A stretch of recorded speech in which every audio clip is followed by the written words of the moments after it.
안녕하십니까. 김어준의 뉴스공장 명절 특근 진행을 맡고 있는 양절 변호사입니다. 일본 출신의 영국인 이시구로가 올해의 노벨문학상 수상자로 선정됐습니다. 지난해 작가 한강이 맨부커상을 받기도 했지만 노벨상은 여전히 우리와 거리가 먼 모양입니다. 오는 9일 월요일은 한글날입니다. 우리처럼 고유의 말과 글을 가지고 있는 나라, 더구나 오랜 역사까지 지켜온 나라는 많지 않습니다.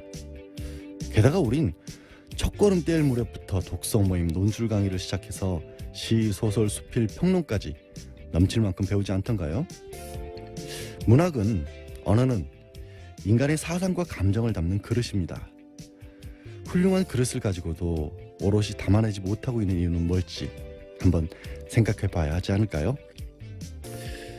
네, 김어준의 뉴스공장 명절 특근은 국민과 함께하는 든든한 행복 에너지 한국전력, 생활 속 불합리한 차별 법제처에 신고하세요 차별법령 신고센터, 올해에도 가족을 위해 국가건강검진 꼭 받으세요 국민건강보험공단, 서민의 원스톱 금융파트너 1397 서민금융통합지원센터, 고향 가는 길 안전운전이 최고의 보험입니다 더케이 손해보험 에듀카, 도착은 빠르게 가는 길은 편하게 U+1 내비, 귀경길 피곤할 땐 든든한 비락식혜로 재충전, 깨끗하고 안전한 에너지로의 전환 한국지역난방공사와 함께합니다. 명절 특근은 지난 1년 동안 뉴스공장을 빛내줬던 명작 인터뷰들로 채워지고 있습니다. 그런데 어제 방송 중 청취자 7087님이 이런 문자를 보내주셨네요. 명절 특근 며칠째 듣고 있는데 제가 못 들은 인터뷰들이라 그런지 또 들으니, 못 들었는데 또 들으니 하여튼 참 좋습니다. 기왕 하는 김에 최동욱 검찰총장님 인터뷰도 들려주세요. 그래서 발빠르게, 사실 제작진이 미리 준비해놨던 코너들이 있는데 다 지우고 처음부터 다시 편집을 해서 청취자들이 뽑은 뉴스공장 베스트, 그때 그 인터뷰로 바꿨습니다. 네, 뉴스공장이 이런 곳입니다. 7087님이 청한 최동욱 전 검찰총장 인터뷰는 검찰총장 측에서 물러난 이후 라디오에서 처음으로 성사된 글자 그대로 뉴스공장 단독 보도였습니다. 황교안 대통령 권한대행이 박영수 특검 활동기간 연장을 거부했던 지난 2월 중순경 진행됐는데요. 어떤 얘기들이 오고 갔는지 한번 다시 들어보시죠. 스튜디오에 직접 모시기 굉장히 어려운 분입니다. 최동욱 전 검찰총장님 나오셨습니다. 안녕하십니까? 예, 오랜만입니다. 최근에 이 박근혜 최순실 게이트를 보면서 어떤 느낌이 드시는지 간단한 소회부터 먼저 한마디 해주십시오. 네, 제가 갑자기 검찰총장을 실상 이유로 그만둔 이후에 많은 자성의 시간을 보내왔었습니다. 그런데 최근 최순실 국정농단 사태 이전에는 검찰 돌아가는 걸 보면서 우라가 치밀 때도 있고 많은 걱정이 되기도 했었습니다. 그런데 특검이 가동되고 또 특검이 본격 수사를 나서는 걸 보면서 국민 여러분들께서도 마찬가지시겠지만은 많은 위로도 되고 또 경우에 따라서는 안타까울 때도 있고 그렇습니다. 위로가 되신다는 건 기본적으로 특검이 잘하고 있다는 얘기겠죠? 네, 저는 그렇게 생각을 합니다. 먼저 이제 특검 연장돼야 된다고 많이들 얘기하는데 검찰총장까지 해보신 분으로서 특검은 연장돼야 된다. 이유가 뭡니까? 여러 가지 이유가 있습니다만은 일단 현재까지 수사 진행 상황을 보면 제 생각에는 약 한 30%도 채 다 못한 거 아닌가. 30%도 하는데요? 네, 그렇게 생각합니다.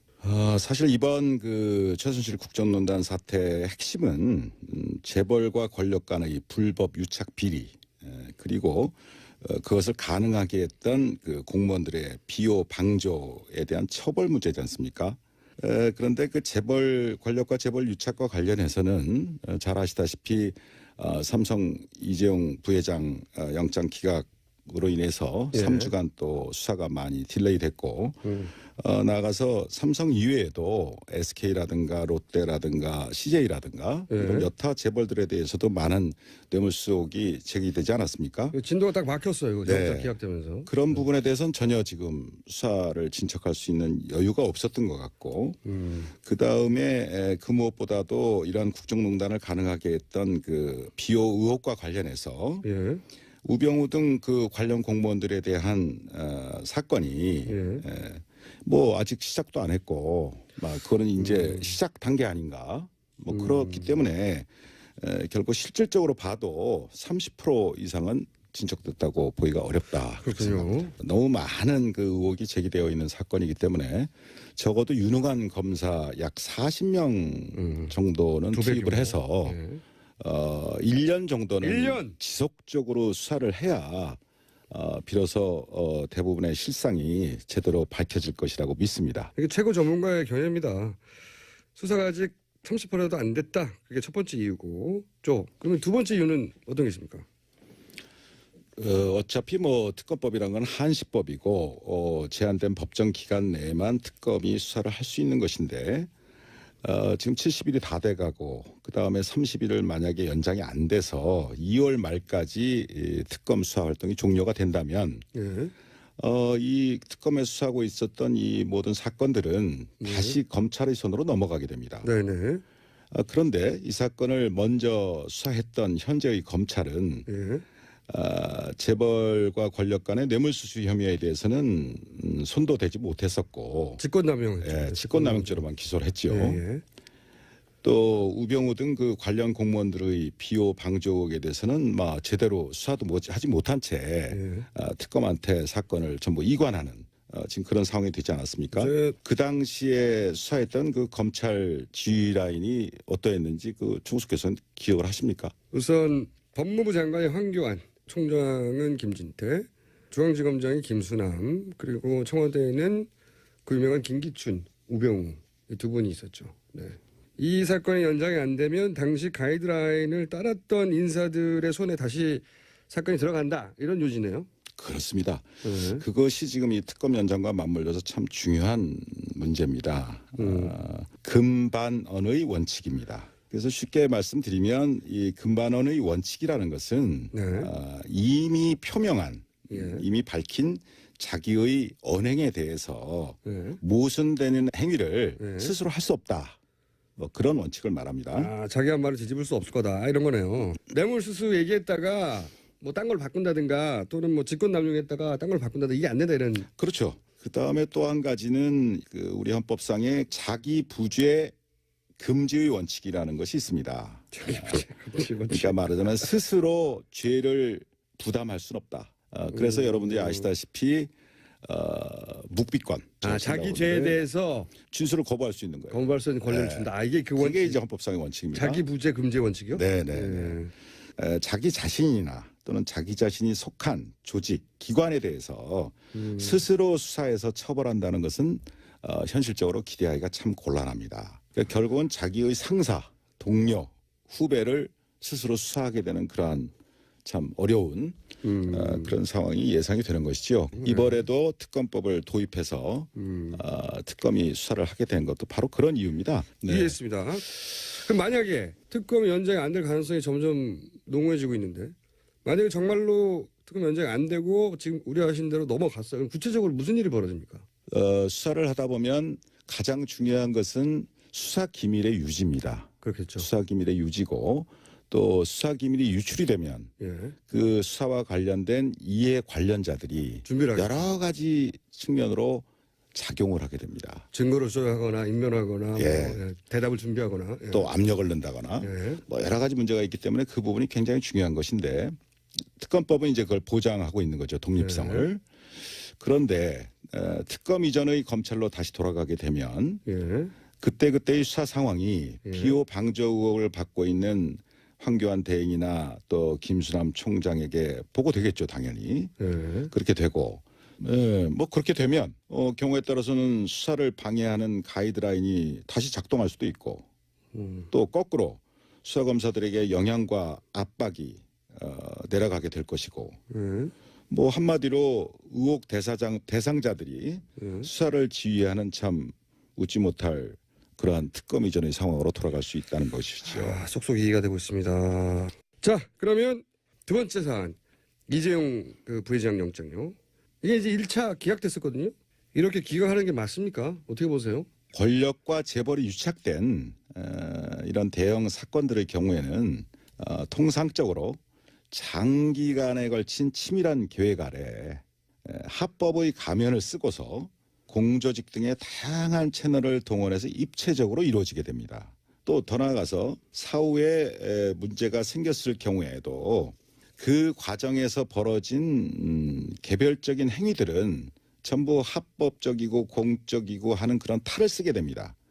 그러면서 그 개별적인 하나하나의 행위들에 대해서는 합법적이었다, 공적이었다라고 그런 식으로 그 시스템을 만들어 놓는다 이겁니다. 미리 그렇기 때문에 그런 사건을 일상적으로 우리 주변에서 일어나는 소소한 어떤 그런 단순 뇌물 사건의 관점에서 바라다 보게 되면 그 실체에 부합되는 제대로 된 법적 평가나 처벌이 결코 가능하지 않습니다. 불가능합니다. 그러니까 이런 재벌 사건 같은 경우에는 개별 행위는 이미 공무원들이 동원되거나 뭐 하면서 합법적인 틀을 쓰고 있기 때문에 개별 따지면 소용이 없고 전체적으로 볼 때 뭐 지난 2, 3년간 진행된 전체적인 과정을 볼 때 포괄적으로 이것은 뇌물수수로 봐야 하고 그래야 밝혀지는 거기 때문에 대법원도 이미 그렇게 정리해 둔 거라는 거죠. 마침 또 에버랜드 수사를 하신 적이 있잖아요. 에버랜드 사건과 지금 이번 삼성 사건과는 같은 거 아닙니까?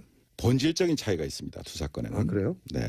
어떻게 있습니까? 물론 삼성그룹의 지배권을 승계시키거나 강화한다는 측면, 또 그로 인해서 경제적인 이득을 봤다는 면, 뭐 그런 것은 공통점이 있습니다. 그렇죠. 그래서 같아 보이는데. 네. 그러나 에버랜드 사건의 경우는 우선 삼성 계열사, 그러니까 삼성그룹 내부죠. 삼성 계열사와 그 투자자들만 손해를 본 사건입니다.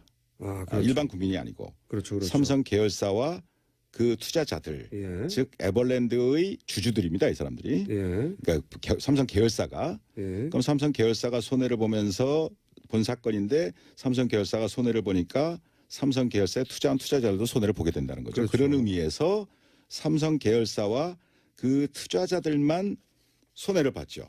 범위가 그 정도인데 손해 네. 범위가. 근데 이번 사건의 경우를 보면 2,100만 명 말이 그렇지 이게 천문학적인 인원 아닙니까? 국민의 반인데 2,100만 명이 넘는 국민연금 가입자 전체가 잠재적인 손해자가 됐단 말입니다. 손해를 봤단 말입니다. 맞죠. 예. 그 다음에 그 수법을 보더라도 단순히 그 삼성그룹 내부의 문제로 해치운 게 아니라 뇌물 공여까지 해가면서 국가기관을 총동원했다 이겁니다. 그게 본질적인 차이가 있어요. 예리한 분석입니다. 이거. 그러니까 손해의 범위 또 수법 면에서 두 사건은 굉장한 차이가 있다. 즉 한마디로 손해의 범위는 굉장히 국민 대다수로 광범위해졌고 또 수법 또한 매우 대담해졌다 이겁니다. 그래서 제가 이전에 에버랜드 사건을 수사했던 경험과 이번에 언론 보도를 통해서 쭉 느껴지는 것은 재벌들을 처벌해야 할 때 제대로 처벌하지 않으면 시간이 갈수록 그 폐해는 그 손해는 더욱 커지고 그 수법 또한 아주 악질적으로 진화한다 이러는 겁니다. 방법이 굉장히 진화한다 이거예요. 법보다도 더 앞서갑니다. 그렇죠. 더 대담해지고 더 악질적으로 변했어요. 그런데 이번에도 틀림없이 얘기 나올 텐데 이 재벌 총수 구속하면은 국가 경제 악영향이 있다 이러면서 이제 구속하지 말라고 그러잖아요. 이 부분은 직접 재벌 총수를 구속시켜본 경험이 있는 분으로서 어떻게 생각하십니까? 정몽구, 최태원, 김순년 등 그 재벌 총수가 구속된 이후에 뭐 현대자동차든 SK든 하나그룹이든 기업 가치가 하락하거나 대외 신인도가 추락해서 국가 경제가 더 어려워졌었습니까? 그렇다고 아니죠. 생각하세요? 이거는 실제 사례를 들어서 반박하면 되는군요. 그러면 삼성 부회장이 이재용 부회장이 구속됐다. 그러면은 어떤 영향이 있을까요, 국경제에? 결과적으로는 오히려 해당 기업의 투명성이나 신뢰도를 높이는데 기여했다고 보는 쪽이 일반적인 시각이라고 생각합니다. 좀 더 구체적으로 말씀해 주세요. 그 이재용 부회장 혼자만의 생각으로 지금 이번 일이 벌어졌겠습니까? 그럴 리가 없죠. 예. 그럴 리가 없죠. 예. 무수한 법률가들, 많은 전문가들이 예. 오랜 연구와 기획, 또 경우에 따라서는 조직적인 로비들이 예. 있었기 때문에 가능한 거 아니겠습니까? 당연히 그렇겠죠. 예. 예. 그런데 예를 들면 이재용 부회장이 원칙대로 구속이 된다면 예. 삼성 내부에서도 예. 다시는 이런 식의 발상이나 시도는 엄두도 못 내는 상황이 될 거다 이런 얘기입니다. 그래서 이재용 부회장의 구속은 예. 우리나라 재벌들 나머지 재벌들 전체에게도 큰 시그널을 보낸다 이게 이겁니다. 정경유착은 삼성 부회장 한 사람 구속으로 해결될 수도 있겠네요. 이게. 제가 볼 땐 그럴 수도 있습니다. 아무리 경제 권력이 강하다 하더라도 합법 경영을 하지 않으면 예외 없이 총수가 구속될 수 있다. 그렇죠. 라는 시그널을 보낸다는 얘기입니다. 그것만 되면 돼요. 이 얘기해야 되겠네요. 황교안 이런 말 했어요. 윤석열 검사가 자천된 것은 댓글 수사건 상관이 없고 종합적으로 볼 때 자질의 문제가 있어서 자천된 거다. 이런 식으로 말했단 말이죠. 여기에 대해서는 당시 댓글 수사를 총지휘하셨던 검찰총장이고 그리고 그로 인해서 자천됐다고 알려진 윤 검사에 대해서 이 황교안 대행의 논평에 대해서 한마디 하셔야 될 것 같은데요. 제가 그 국회 대정부 질의 과정에서 예. 황 대행께서 그렇게 답변하시는 기사를 하셨다는 보도를 보고 누가 누구를 평가하나. 이 윤석열 검사는 지금 뭐 특검팀에서 열심히 뭐 쥐야창창 수사를 하고 있는 것 같은데 아주 치밀하고 해박한 법률 전문가입니다. 그 다음에 어떤 법과 원칙에 어긋나는 것 거기에 대해서는 단호히 거부합니다. 오케이. 저한테도 많이 거부했어요. 한마디로 제가 말씀드린다면 문무를 겸비한 훌륭한 검사다. 문무를 겁니다. 문무를 겸비한 훌륭한 검사다. 뭐 그런 표현을 하고 싶습니다. 자, 마지막으로 어렵게 스튜디오 직접 나오셨는데 혹시 하고 싶은 이야기 있으면 제가 대한민국 검찰은 2,000명이 넘는 검사를 포함해서 10,000명이 넘는 방대한 수사 인력을 가진 강력한 수사기관입니다.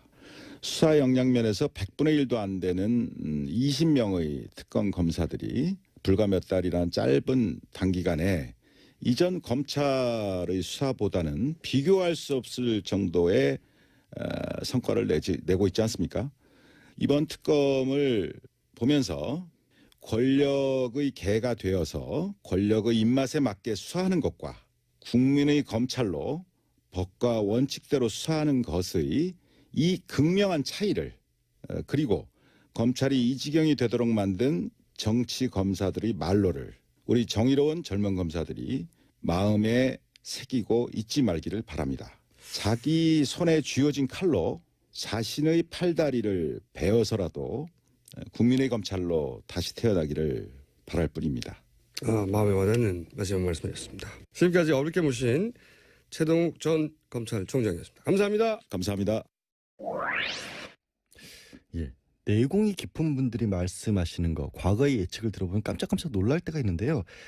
최동욱 전 총장도 개별 사건으로 뇌물죄 여부를 따지기는 굉장히 어려울 것이다라고 했는데 아닌 게 아니라 법원은 이재용 부회장에 대해서 포괄적 청탁을 이유로 유죄 판결을 했었죠. 정말 어떻게 보면 예측이 실현된 셈인데요. 최동욱 전 총장께서는 얼마 전에 원서훈 전 국정원장 유죄 선고 받는 걸 보면서 사필 규정이다.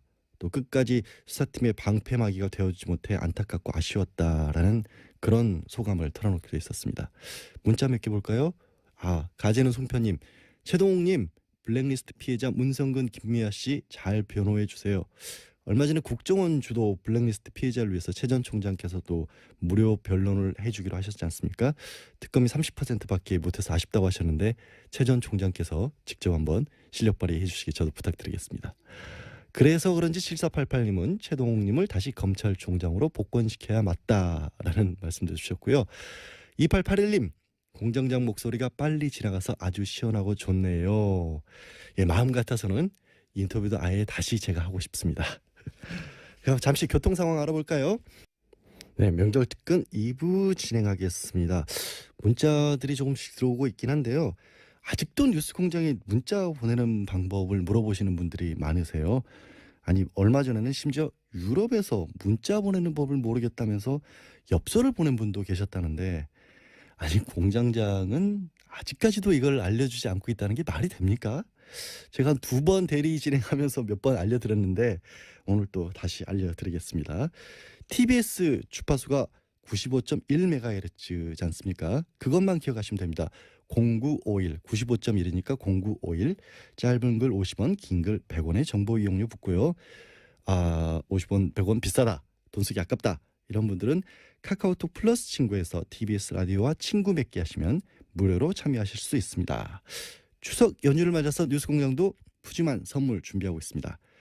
여자의 꿈 알카메디에서 수소 알칼리 환원수기, 20년 전통식품 명가 주식회사 사홍원에서 온라인 상품권, 매트의 명가 파크론에서 IoT 스마트홈 온수매트, 두고두고 보고 싶은 책 길벗 어린이에서 그림 도서 세트, 이태리 명품 구두 바이늘에서 구두 증정권 드립니다. 네, 뉴스공장 명작 인터뷰 두 번째 인터뷰는 청취자 7139님이 청해 주신 건데요. 우리 상조 하고 싶은 거 다 해. 어색하다. 김상조 형님 인터뷰 다시 듣고 싶습니다라고 요청하셨는데 재벌 저격수에서 을의 눈물을 닦아주는 갑질 저격수로 거듭난 분. 불과 얼마 전 지난 8월 진행했던 김상조 공정거래위원장 인터뷰였는데요. 뉴스공장 작가들이 공정위 인터뷰 담당자를 2달 동안 들볶아서 성사시켰다고 합니다. 예, 털복숭이 공장장에 가려서 보이지 않지만 제작진의 수고가 정말 많은 뉴스공장입니다. 인터뷰 다시 들어보죠.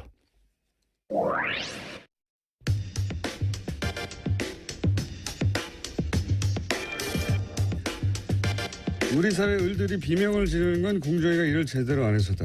네.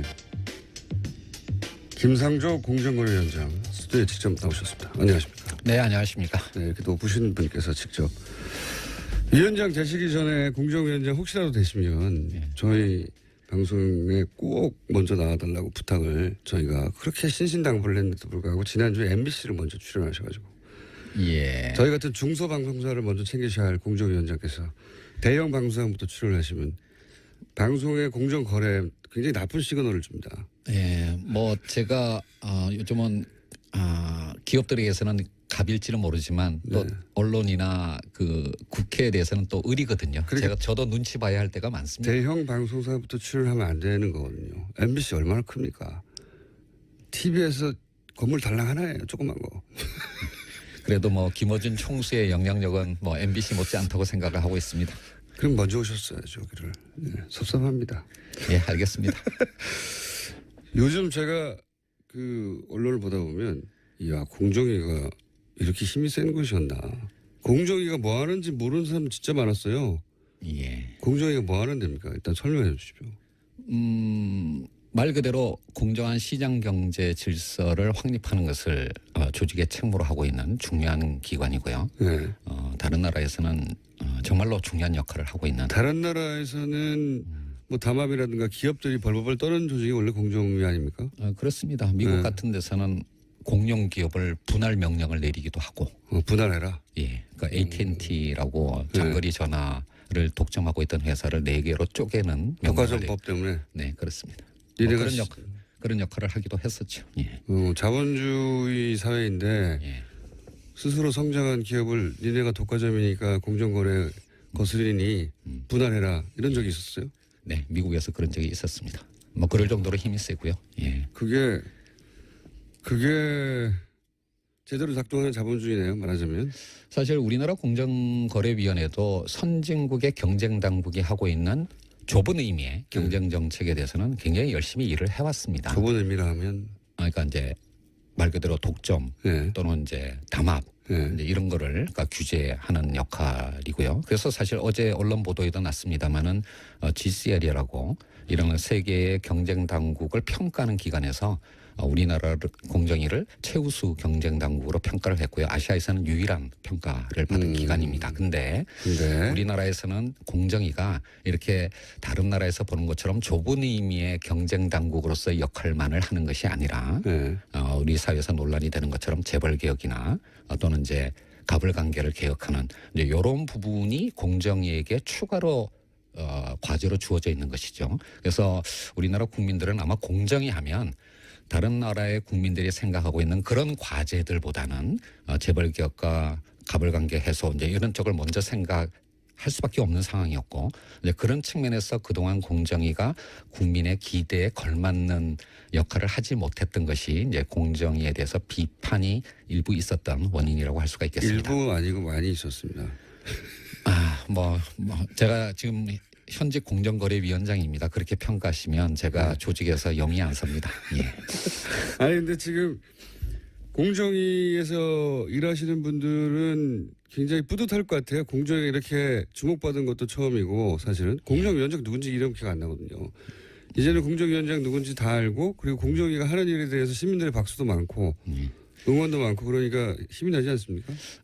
직원들 말씀을 들어보면 한편으로는 이렇게 주목받은 적이 없었으니까 뿌듯하다라는 말씀도 하시고 그다음 앞으로 더 잘해야 되겠다는 각오를 밝히기도 하는데 한편으로는 또 제가 과거에 이제 공정위가 국민의 기대에 맞는 역할을 하지 못했다라고 비판하면서 내부 혁신을 하자라고 얘기할 때는 또 나름 그러니까 좀 무섭기도 하고.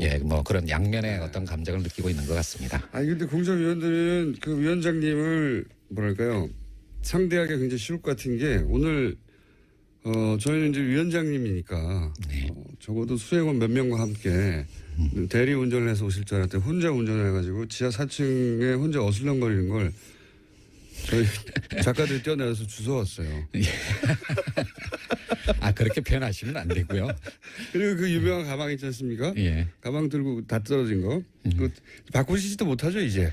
예, 사실 제 1,000원 바꾸든지 아니면 이제 좀 칠을 새로 하든지 이렇게 하라고 자꾸 이제 왜냐면 가방 오니까 위원장님보다 가방을 먼저 찍어요 사람들이 밖에서 작가들이 자기들 찍고 막 들고. 유명한 아이템 됐습니다. 근데 하여튼 저의 상징처럼 됐기 때문에 제가 공정거래위원장을 하는 한은 못 바꿀 것 같습니다. 예. 저희가 뜯어버릴까요? 새로 바꾸시게. 네. 그리고 말을 조용조용 이렇게 점잖게 서늘하게 하는 분은 또 처음이에요. 원래 그렇게 했는데요. 웃으면서 너 죽을래 이러시는 거잖아요.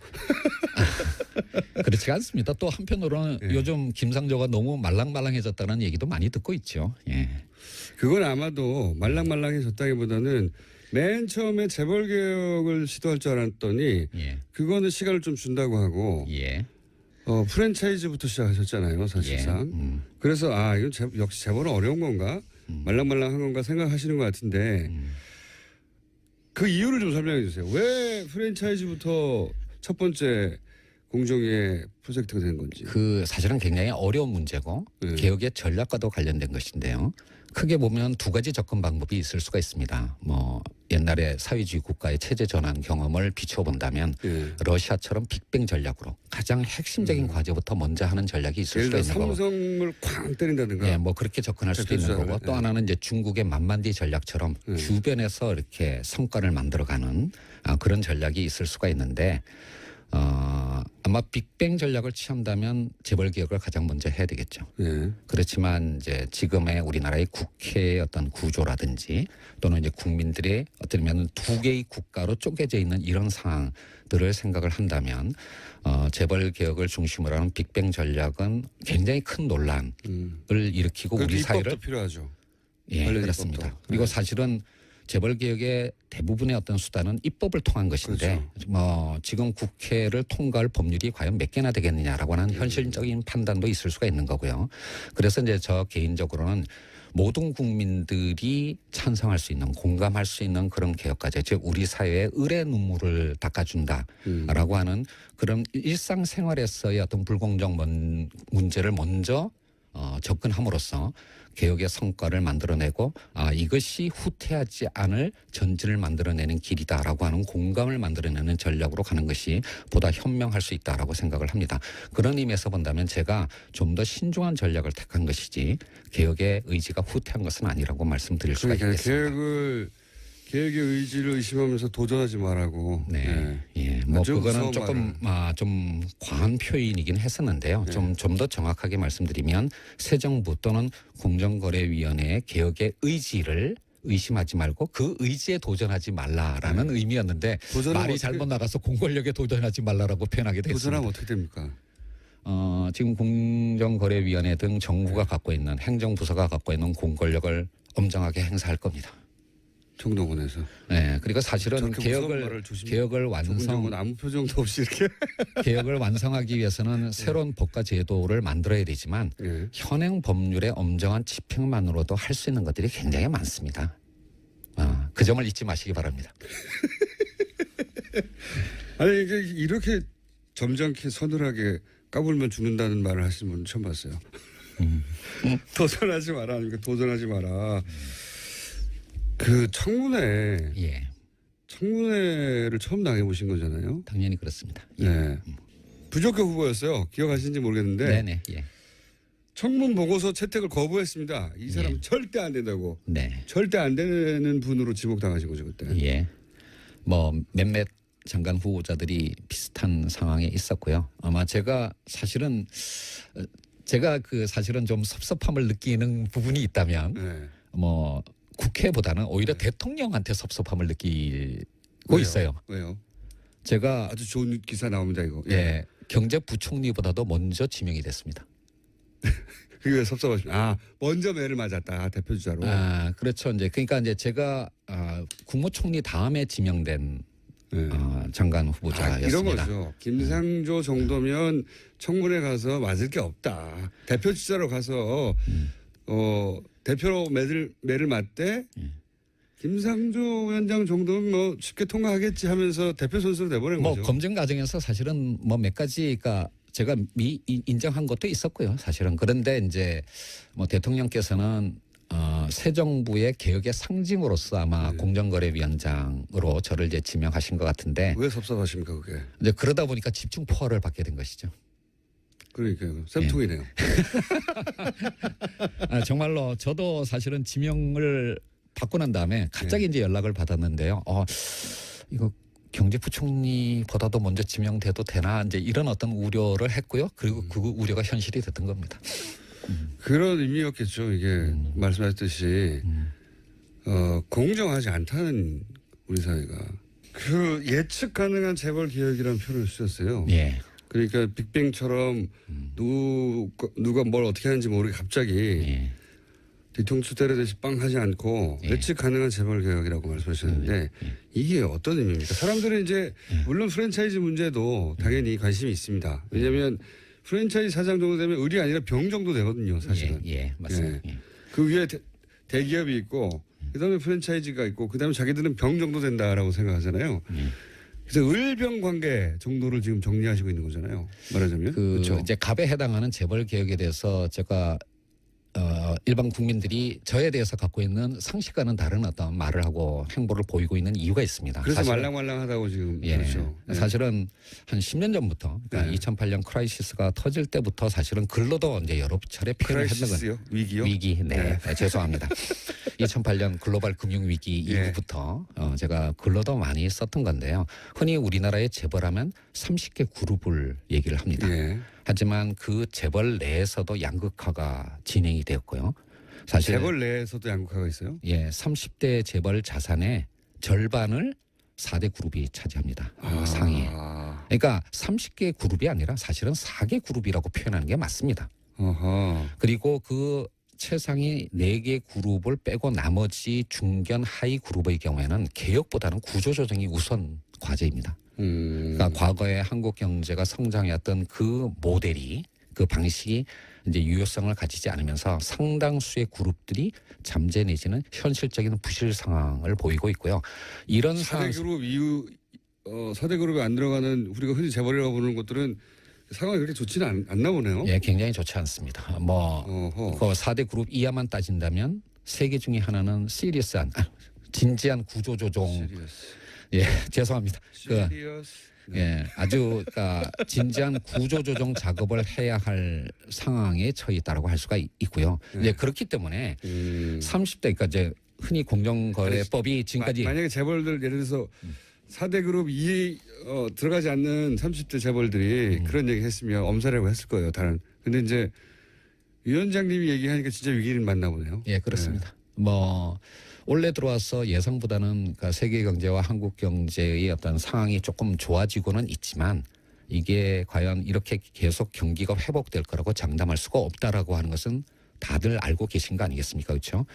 경기가 조금 다시 나빠지기 시작한다면 잠재됐던 부실이 다시 수면 위로 올라올 그런 어떤 상태에 있는 그룹들이 상당수 있습니다. 이제 이런 상황이기 때문에 그동안 공정거래위원회 또는 공정거래법이 접근했던 것처럼 뭐 5조 이상이면 60개 그룹, 10조 이상이면 30개 그룹을 그냥 전부를 하나의 개혁 대상으로 정해놓고 동일한 수단을 적용하는 그런 방식으로 가게 되면 실패할 가능성이 높다라고 하는 겁니다. 왜냐하면 이렇게 많은 숫자의 그룹을 대상으로 하는 규제를 하다 보면 규제의 기준을 한 중간쯤에 설정할 수밖에 없는데 그렇겠죠. 그러면 정작 제대로 규제를 해야 될 상위 그룹한테는 효과가 없는 거고 하위 그룹한테는 과잉 어렵고. 규제가 되는 이제 그런 어떤 악순환 속에서 규제의 일관성을 유지하지 못하고 계속 또 이제 후퇴하게 되는 악순환을 보였던 게 그게 과거 정부의 재벌 개혁의 실패의 원인이라고 생각을 한 겁니다.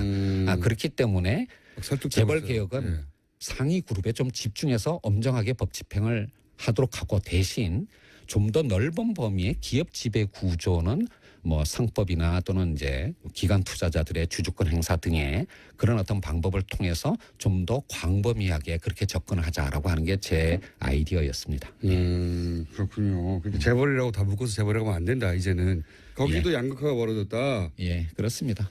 단순한 대중소기업 간의 양극화뿐만 아니라 재벌 그룹들도 이제는 같은 재벌이 아니라고 보시면 됩니다. 그래요? 그러면 명칭도 좀 달리해야 되겠습니다. 설득되고 있어요. 제가 잘 모르는 분야이기 때문에 그런 건지. 예, 뭐 제가 총수님을 설득할 수 있으면은 뭐 비교적 잘하고 있는 거라고 생각을 합니다. 설득되고 있습니다. 그리고 하림그룹, 예. 닭고기 생산 1위 업체죠. 예. 하림그룹을 사실상 첫 뭐랄까요 대상으로 해서 조사에 들어가셨잖아요. 왜 여기가 중요합니까? 사실은 이것도 많은 분들이 오해하시는 건데요. 네. 사실 공정거래위원회가 올해 초에 업무 계획으로 예. 45개 민간 재벌측가 총수가 있는 저 같은 45개 그룹을 대상으로 서면 실태 조사를 이미 했습니다. 그러니까 새 정부가 출범하기도 전에 이미 그래서 이제 제가 취임할 즈음에 그 서면 실태 조사가 대충 마무리된 상황이었고요. 그래서 저는 운이 좋았던 거죠. 그 결과를 받아서 일감 몰아주기의 혐의가 좀 강하게 나타나는 지금 뭐냐면 서면 조사만으로는 현실을 알기는 어려우니까 이제 현장 조사를 나가야 되지 않겠습니까? 이제 그런 현장 조사를 나갈 수 있는 서면 조사 결과가 제가 딱 취임하면서 제 손에 쥐어진 겁니다. 그래서 이제 대상이 되는 그룹들이 이제 뭐 여러 개가 있었는데요. 뭐 그 중에서 지금 몇 개의 그룹을 조사할 예정이다 또는 조사하고 있다 이런 말씀은 절대 드릴 수가 없습니다. 이런 개별 기업에 대한 조사는 언제까지나 확인도 부인도 하지 않는 그런 입장을 갖고 있는데요. 뭐 하림의 경우에는 이미 언론 보도가 된 상황이고 뭐 일감 몰아주기 부분과 함께 일감 몰아주기가 왜 나쁜지 좀 설명해 주십시오. 이거는 이제 재벌의 어떤 부와 경영권의 승계와 관련된 문제인데요. 뭐 다들 아시는 것처럼 옛날에는 그냥 공익재단을 이용하기도 하고 물타기 증자를 하는 게 1세대 방식이었습니다. 그러다가 이제 요즘 논란이 되는 이재용 부회장 등등의 뭐 전환 사채라든지 같은 이제 주식과 연계되는 회사채를 이용하는 그런 방식이 2단계였고 일감 몰아주기가 이제 부의 편법 승계의 3단계쯤 해당하는 어떤 방식이라고 할 수가 있는데요. 왜 그렇습니까? 그러니까 이제 그룹이다 보니까 그룹 계열사의 물량만으로도 상당한 정도의 일감을 마련할 수 있는 그런 사업들이 꽤 있습니다. 가장 대표적인 것이 물류라든지 아니면 계열사들의 전산 관리 이런 것들은 뭐 수십 개의 계열사가 있는 그룹 정도라면 그룹 계열사의 물량만으로도 충분한 정도의 회사 경영이 가능하지 않겠습니까? 그런 회사가 있는 것은 당연한 건데 그 회사의 주식을 총수 일가가 가능합니다. 그래서 계열사의 물량을 몰아줌으로써 거기서부터 발생하는 어떤 수익을 계열사가 아니라 또는 계열사의 주주들이 아니라 총수 일가가 가져간다라는 것이 이제 일감 몰아주기의 본질인데요. 이것이 가지는 의미는 두 가지입니다. 첫 번째는 부와 경영권의 편법 승계의 씨앗이 된다라고 하는 것도 문제이지만 그 돈으로 또 자기 주식을 늘릴 수 있으니까요. 그리고 이제 대를 이어서 승계를 하는 문제가 있는 거예요. 그런데 두 번째 보다 심각한 문제가 있습니다. 바로 이런 일감 몰아주기가 주로 이루어지는 영역이 작은 어떤 중소기업들이나 영세 자영업자들이 밀집되어 있는 영역이에요. 그게 어떤 의미죠? 그러니까 골목 상권 문제, 네. 그러니까 대형 마트 또는 물류 또는 그러니까 건물 관리 또는 이제 그 전산 관리 이제 이런 쪽이 사실은 중소기업들이나 자영업자들이 해야 할 영역인데 여기에 이제 총수일가가 주식을 갖고 있는 회사가 뚝 들어가 버리면 거기가 완전히 생태계가 황폐해지는 겁니다. 예를 들면 한때 뭐 90년대까지만 하더라도 우리나라 대학의 전산학과가 공대에서는 가장 인기 학과였습니다. 예, 지금은 예. 가장 인기가 없는 학과가 됐습니다. 왜냐하면 전산학과를 졸업해봐야 재벌 계열사의 하청업체의 직원밖에 비정규직 직원밖에 안 된다는 걸 이미 알게 된 것이죠. 이런 식으로 했기 때문에 인터넷 강국인 한국이 제대로 된 전산관리 회사가 하나도 존재하지 않게 된 것입니다. 다 구멍가게 역할밖에 안 되니까요. 이렇게 쉽게 설명하시지. 그래서 예, 사실 공정거래위원회가 지금까지 많이 낯설었죠. 기업만 대상으로 하는 거지 국민의 삶을 공정하게 한다는 그런 인식이 좀 부족했던 것 같은데요. 공정거래위원장 말씀처럼 일상생활에서 의뢰의 눈물을 닦아주겠다. 정말 고마운 말씀이었고요. 그런 효과 덕분인지 이제는 공정위가 하는 모든 행동을 국민들의 관심 가지고 지켜보고 있습니다. 치킨값 원가 공개에서부터 대기업 개혁에 이르기까지 경제검찰 공정위가 해야 할 일 정말로 많습니다. 네, 김상주 위원장님 파이팅 하시고요. 문자 소개를 해드려야 되는데 제가 아까 잘난 척하면서 공장장은 소개 안 해주는 저기 문자 전화번호를 알려드린다고 했는데 8420-8260님이 따끔하게 지적해 주셨습니다. 샵을 앞에 넣어야 한다. 샵 0951 예. 95.1MHz의 0951인데 앞에 샵을 넣으셔서 샵 0951 하셔야 됩니다. 유연영님 방송 듣다 가끔 답답할 때도 있었는데 드디어 문자를 남길 수 있게 되었네요. 네. 3954님 김상조 공정거래위원장님 겸허한 공직자로의 자세 많이 배우고 알게 돼서 좋은 시간이었습니다. 김보라님 연말에 귀국하는 애청자시라는데요. 얼마 전 1주년 기념 공개방송 못 가서 아쉬웠는데 연말에 연말 특집 한번 꼭 해주세요.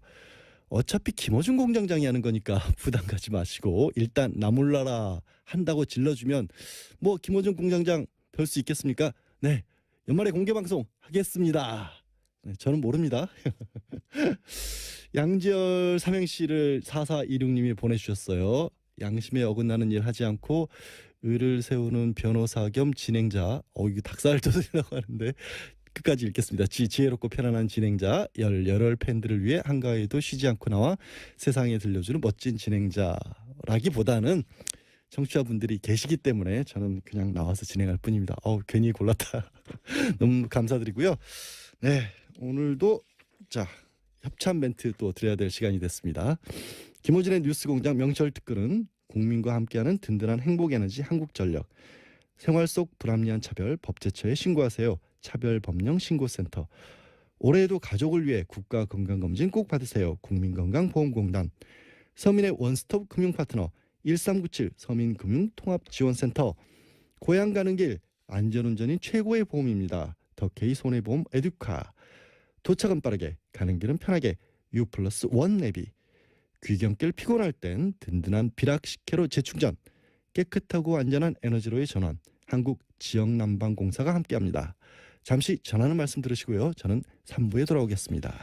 김어준의 뉴스공장 명절 특근 3부 시작합니다. 저는 양지열 변호사고요. 응원 문자를 계속 많은 분들이 보내주고 계세요. 0323님 양지열 변호사님네요. 추석 연휴에도 진짜 수고 많으세요 보내주셨고, 그 밖에도 5199님 2836님 3362님 많은 분들이 저를 응원해주고 계시고요. 1954님 오늘 알았어요. 문자 보내는 걸. 60대 뉴스공장 열혈 팬입니다. 라고 남겨주셨고요. 그래도 또 공장장을 찾으시는 분들도 여전히 많이 문자를 보내주고 계신데요.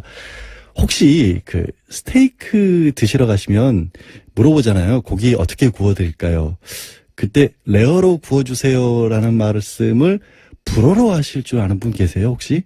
제가 왜 이걸 여쭤보냐면요. 공장장이 자기 강아지를 부를 때 부르는 이름이 고기를 레어로 구워주세요를 불어로 한답니다. 그게 도대체 뭔지 모르겠어요. 혹시 불어 잘하시는 분 있으시면 문자 보내주시면 제가 소개시켜드리겠습니다. 아무래도 공장장은 축산협회 CF 모델을 노리고 있는 것 같습니다. 고기를 어찌 그리 좋아하는지. 네, 김어준의 뉴스공장 명절 특근은 국민과 함께하는 든든한 행복에너지 한국전력, 생활 속 불합리한 차별 법제처에 신고하세요. 차별법령 신고센터. 올해에도 가족을 위해 국가건강검진 꼭 받으세요. 국민건강보험공단. 서민의 원스톱 금융파트너 1397 서민금융통합지원센터. 고향 가는 길 안전운전이 최고의 보험입니다. 더 K손해보험 에듀카. 도착은 빠르게 가는 길은 편하게 U+1 내비. 귀경길 피곤할 땐 든든한 피력식혜로 지혜충전. 깨끗하고 안전한 에너지로의 전환. 한국지역난방공사가 함께합니다.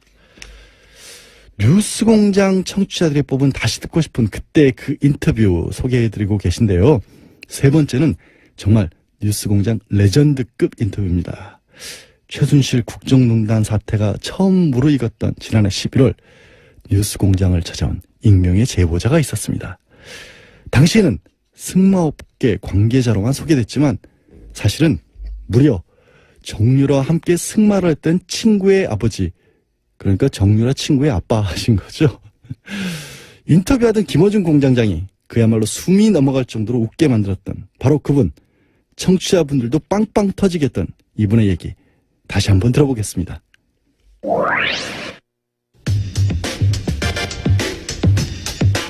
학교 역사상 사실상 최초로 선발한 승마 특기생 정유라에 대해서 이화여대는 그동안 특기가 아니다라고 해명해왔습니다. 그런데 정유라 학생이 고등학교 시절 승마 특기생 전형도 없던 이화여대를 본인이 갈 거란 이야기를 했었다는 증언이 있어 한 분을 모셨습니다. 승마계 관계자로서 당시 그런 이야기를 직접 들었다고 하는 분을 저희가 스튜디오에 모셨습니다. 어려운 걸음 해주셔서 감사합니다. 안녕하세요. 네, 안녕하십니까.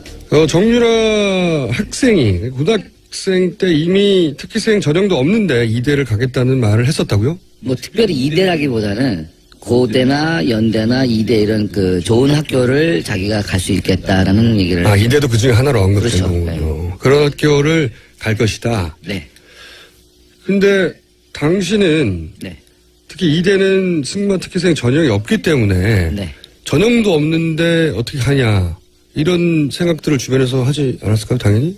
그 당시 전형이 뭐가 있습니까? 그 한 2월, 3월밖에 안 됐는데요. 그러니까- 전형이라는 건 보통 5월이나 6월 때쯤 학교 전형이 입학 전형이 나오거든요. 네. 그럼 뭐 초에 그런 전형 자체가 발표를 하지 않았는데. 그리고 네. 특히 뭐 이화여대 같은 경우에는 아예 수십 년간 전형이 없었던 학교인데도 본인이 이제 연대, 고대 아니면 뭐 이대 정도 나는 갈 거야 이런 얘기를 전형이 발표되기도 전에 이미 하고 있었다는 거죠. 네, 맞습니다. 그러면 이제 당연히 주변에서는 전형도 없고 그리고 과거 전례도 없는데 어떻게 저길 간다 그러지? 이런 생각을 의아하게 생각 안 하셨어요? 뭐 생각을 했지만 저희가 뭐 부모님들도 다 알기 때문에 유연이 정도 되면 유연이면 유라 정도 되면 이러면 어디 못 가겠냐 이런 생각들은 다 그냥 저희들끼리는 하고 있었죠. 실제 이대도 그렇게 얘기를 하고 정유라 학생의 성적을 보면 여러 대회에서 입상하고 금메달 딴 기억이 있지 않습니까? 그 정유라 학생의 실력은 어땠어요? 그 업계에서 보기에는? 저희 승마 쪽에 있는 사람들이나 선수들이나 이런 사람들이 봤을 때는 사실 정유라 승마 실력을 그렇게 인정하지 않는 분위기였습니다. 왜 인정하지 않나요? 그러니까 한 예로 2014년도에 그 한국에서 외국 국제 심판을 초청해서 예. 승마 세미나를 한 적이 있습니다. 네. 근데 그 외국 국제 심판이 한국에 와서 세미나를 하면서 그 세미나 내용에 이제 비디오를 하나 뽑아서 이제 강의를 해야 되는데 네. 가장 좋지 않은 예로 타고 있는 선수를 비디오를 선정된 게 정유라 사진을 선정하더라고요. 왜냐하면 외국 코치는 모르니까 외국 아, 정유라 학생이 누군지 모르고 네, 모르니까. 국내 선수들 중에 네. 가장 나쁜 사례로 든 게 정유라 네. 학생이었다. 그래서 비디오를 보여주면서 그때 많은 선수들이 있었습니다 그 안에. 당황했겠네요. 아, 저렇게 다르면. 정유라는 없었죠. 정유라 없었는데. 네, 그렇게 하면 안 된다. 말은 좋은데 말은 좋은데. 참 그냥 저스트 라이더도 아니고 그냥 저 패신저. 승객처럼 타고 승객처럼 있다. 얹혀간다는 얘기죠. 말이 말이. 얹혀간다. 가장 나쁜 사례로 들었다고요. 그렇죠. 근데 그렇게 성적이 1등 아니면 2등밖에 안 했다고. 이 승마는 좀 약간 좀 다른 종목과 좀 특이한 부분이 있습니다. 그래서 아무래도 말의 능력치가 높은 말이 좋은 성적이 나올 수 있는 종목입니다. 이게. 비싼 말을 타면 성적이 나온다. 비싼 말이라기보다는 뭐 그런 경우가 대반이지만 뭐 저렴한 가격의 말을 사서 잘 호흡을 맞춰서 선수가 잘하면 또 성적이 그렇죠. 나오고. 좋은 결과가 나올 수도 선수의 있죠. 실력이 없으면 비싼 말로 커버할 수 있다는 정도. 그렇죠. 지금 삼성에서 요번에 뭐 지금 언론에서 나오고 있는 삼성에서 스폰해준 말 있지 않습니까? 네. 그런 말 같은 경우에는 굉장히 무훌륭한 말이거든요. 네. 기본적으로 상식은 정유라가 그 말을 타면 무지하게 잘 타겠나 생각을 할 수 있지 않습니까? 네. 근데 성적은 너무너무 안 나왔잖아요. 국제대회에서. 네. 그런 예를 보듯이 말이 좋다고 해서 기수가 실력이 안 되면 아무리 좋은 말을 갖다 놔도 그 말의 역량을 뿜어내지 못하는 겁니다. 정유라 선수를 거의 뭐 한 10년 가까이 시합하는 모습을 봐왔습니다만 그 아시안 게임에서 금메달 땄을 때가 아마 그 선수의 가장 생애 일생일대 최고의 실력이 아니었나 싶습니다. 그럼 그 이전의 성적들은요? 일단 결과적으로는 거의 1등을 했어요. 나갔다 하면 1, 2등을 다 해왔고 하지만 제가 이렇게 말씀드려야 될지 모르겠지만 일단은 심판들이 전부 다 같은 편입니다. 그거 무슨 의미입니까? 한국 마장마술 이 판이 워낙에 작아요. 예. 심판도 뭐 한 대여섯 명밖에 없고 예. 선수도 뭐 한 20명 안짝이고요. 예. 그러다 보니까 뭐 서로 간에 다 알고 있는데 예. 정의원이 코치가 심판이지 않습니까? 정유라 학생의 코치가 코치도 심판을 보고 코치도 하고 심판도 말도 보고. 수입하고 모든 걸 다 해요. 예. 그러면 위원님은 점수를 점수가 어떻게 되겠습니까? 못 줄 수가 없죠. 제가 데리고 있는 애인데 못 주면 제가 능력이 안 되는 걸로 나오고 제가 연결해준 말인데 그 말도 또 성적이 안 나오면 저는 뭐가 되겠습니까? 그렇게 되는 그러면 겁니다. 다른 심판들은 또 어떻게 합니까? 유현이 엄마가 워낙 파워가 세지 않습니까? 그래서 만약에 다른 심판들이 점수를 제대로 안 주면 어떻게 되죠? 한 예로 예. 저희가 2014년도인가? 그렇죠. 14년도에 시합을 한 번 한 적이 있었습니다. 2014년이면 유현이가 고3 때. 고3 때. 고3의 성적이 중요하죠. 네. 그때 늘 1, 2등을 하고 왔었는데 한 대회에서 1등을 놓쳤습니다. 한 대회에서. 네, 2등, 3등 했죠. 2등, 3등. 네, 1등을 놓쳤는데 엄마가 갑자기 붕괴하더라고요. 우리 네. 딸이 1등을 못한 거에 대해서. 네. 또 재밌었던 게 제가 그 옆에 있었어요. 마침 네. 현장 오셨군요. 네, 그래서 그냥 가만히 있었죠. 제가 뭐라 그러겠습니까. 네. 그래서 그런가? 그래서 1등 안 됐네. 이렇게 얘기를 했죠. 그랬더니 엄마가 화를 많이 내더라고요. 심판들이 능력도 없는 것들이 심판 본 적도 없는 것들이 알지도 못하는 것들이 건방지게 심판에 들어와서 대도 않는 점수로 점수를 준다. 그래서 2, 3등. 안 되겠다, 저것들. 네, 안 되겠다 네. 저것들. 그러더니 이제 쑥닥쑥닥 하고 오더니 없어지더라고요. 네. 그러고서 시합이 한 2-3시간 있다 시합이 끝났어요. 모든 경기가 이제 그날 당일 시합이 다 끝났죠. 끝났는데 갑자기 상주 경찰서 형사분들이 막 시합장에 들어오시는 거예요. 경찰 대회 끝나자마자요? 네. 그래서 우리는 이건 또 뭐야? 아니 뭐 시합에 경찰이 왜 와? 누가 뭘 신고를 했나? 별의별 생각들 다 하죠. 누가 또 시합장에서 싸운 것도 아니고. 대회 끝나고 며칠 있다가 아니라 2-3시간 있다가 바로 엄마가 한 말씀 하시고 그날 시합이 한 3-4시간 이제 5시쯤 끝나지 않습니까 오후에. 네. 끝나고 나니까 갑자기 형사들이 막 오더니 심판위원장을 비롯해서 심판들을 다 데리고 가는 거예요. 연행을 했네요. 네. 그래서 아니 이건 또 뭐야. 우리 또 옆에 있는 사람들 너무 웃기지 않습니까? 이게 도대체 무슨 경우인가 이런 경우가. 도대체 뭐 그 당시만 해도 최순실 씨에 대한 그런 안 나왔어요.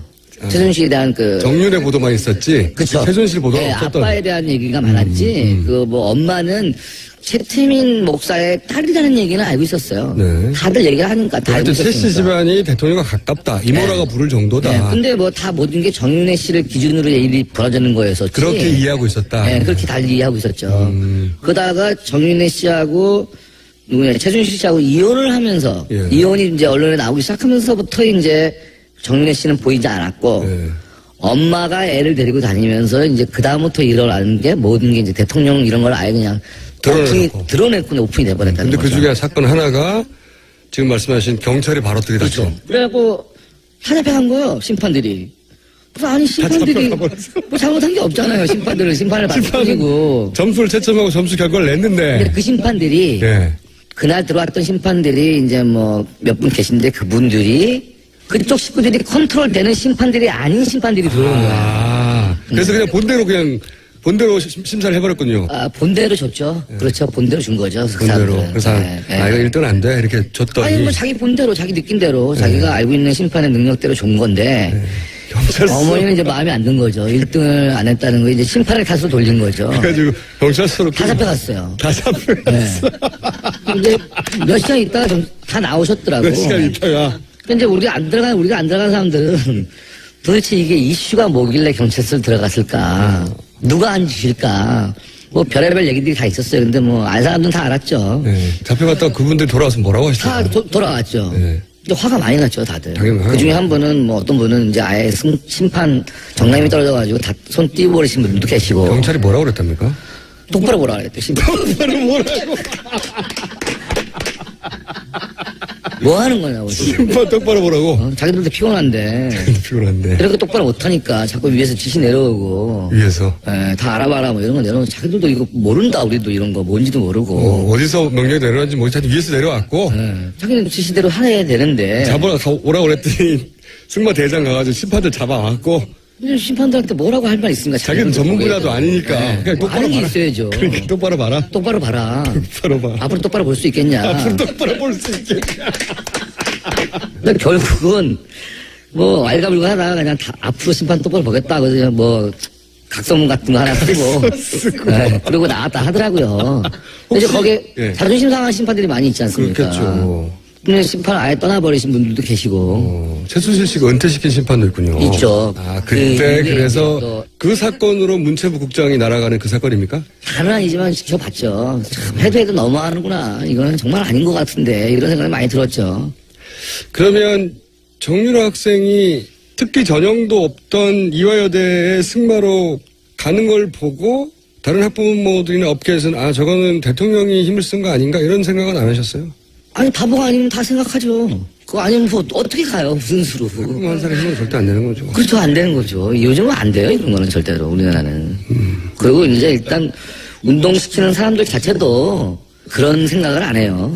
예. 아닌 건 아닌 건데 그걸 뭐 억지로 만든다고 해서 가만히 있어요. 학생들이고 뭐 주위에 있는 사람들이. 이제 이 사건 특혜 사건이 불거지고 나서 이대는 아무 상관이 없다고 해명했잖아요. 네. 거기에 대해서 아주 아이 말도 안 되죠. 말도 안 되죠. 아니 우리는 그 당시에 그 입학 전형 보는 애들한테 다 얘기 들었죠. 뭐 금메달을 들고 왔다는 등 시합복을 입고 왔다는 등. 근데 저희들도 그런 입학 전형 이런 거 굉장히 예민해져요. 그런 걸 굉장히 자세히 들여다보고 막 공부를 많이 하는데 고대, 이대, 연대 이런 데는 그런 개인 종목이 일단 기본적으로 김연아나 뭐 이런 그 국민 여동생급 아니면 개인 종목으로는 가기 힘들어요. 축구, 야구, 농구, 아이스하키, 종목이 럭비 뭐죠? 네. 네, 그 종목 외에는 정말 힘든 부분인데 그런데 거기에서 뭐 이렇게 된다는 거는 뒷배경이 그런 거 아니면은 도저히 불가능하다고 생각을 하고 있죠. 대통령 백이 있으니까 가겠다. 네, 우린 가라. 네, 오히려 가서 가라, 차라리. 가서 너가 물꼬를 터주면 밑에 애들도 받아줄 거 아니냐 앞으로 안 받아주대.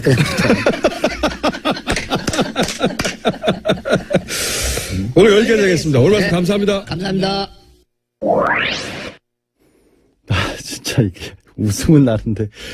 아, 다시 들어도 이게 웃어야 될지 울어야 될지 모르겠습니다. 정유라한테 점수를 낮게 줬다고 심판 똑바로 바라면서 경찰이 현장에서 심판들을 체포해 갔다. 그걸 또 폭로한 방송 인터뷰는 음성 변조로 해야 한다. 정말 나라가 아닌 나라였던 것 같습니다. 예. 9479님이 그러셨네요, 진짜. 다시 들어도 정말 어이없고 화나는 일이었던 것 같습니다.